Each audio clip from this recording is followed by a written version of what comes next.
Welcome back. Let's get you a quick update as far as the Middle East is concerned. Well, Antony Blinken, the U.S. Secretary of State, will be traveling to the Middle East.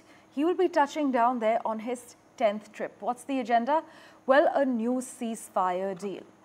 Let's take a look at what the reports are saying. U.S. has warned Israel against the Lebanon war. Meanwhile, in fact, the Israeli Prime Minister has said that he will do what's best for Israel.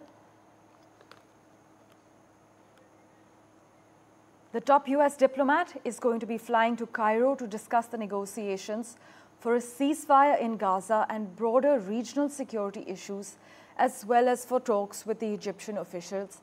This is what the U.S. State Department spokesman Matthew Miller has said.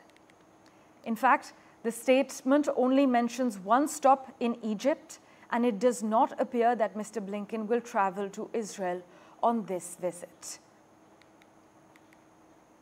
In fact, we have with us Middle East expert live from Washington at the moment, Reza Khanzadeh, joining us on the World 24/7. Thank you so much for making time for us. This latest bout, Reza, of regional diplomacy that's unfolding as the US and partners struggle to close the remaining gaps in talks for a ceasefire. How optimistic are you about the potential outcomes of Blinken's 10th visit to the Middle East? Yeah, I'm not optimistic at all.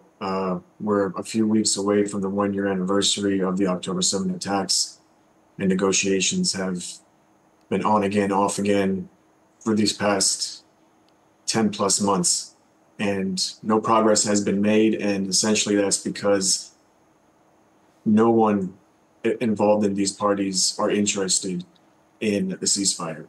It serves each party's best interests for this conflict to continue. It serves Israel's, particularly the Prime Minister of Israel, Netanyahu, his best interests for this conflict to continue, because once this conflict is over, his court hearings begin and his subsequent conviction will then continue for him to possibly serve prison time. So he wants this conflict to continue.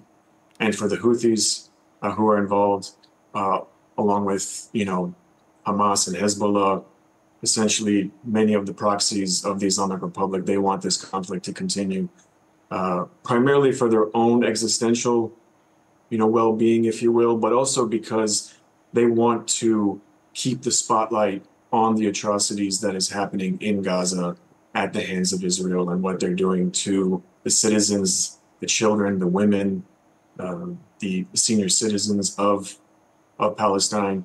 And they feel like continuing this conflict will keep the spotlight on Israel and hopefully, in their eyes, show Israel as the bad guy on the world stage. And then when it comes to America, Washington, D.C., they right now are in the middle of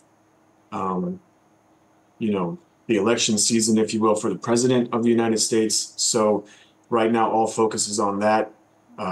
Reaching a deal, especially for the Biden administration, would be nice. If he was running for re-election, I would imagine they would push a lot harder for a ceasefire so that he could use that on his campaign trail. But since he's not running, it's not a big deal for him, and he's a staunch, supporter of Israel and what they do, and he essentially turns a blind eye to what they have been doing in Gaza to the Palestinian people. So unfortunately, I'm very pessimistic as to this ceasefire deal being reached. Even with Arab neighbors, Egypt, Qatar, being involved. On the outcomes of Mr. Blinken's touchdown, the 10th one in the Middle East this time. Hopefully, there will be some positive outcomes. In fact, in an overnight meeting, though, I must inform our viewers, Israel has expanded its stated goals of the war in Gaza to include enabling residents to return to communities in northern Israel that have been evacuated due to attacks by Iran-backed Hezbollah in Lebanon. But Reza, thanks so much for making time for us on the World 24/7. We will, of course, keep reverting to you for regular analysis.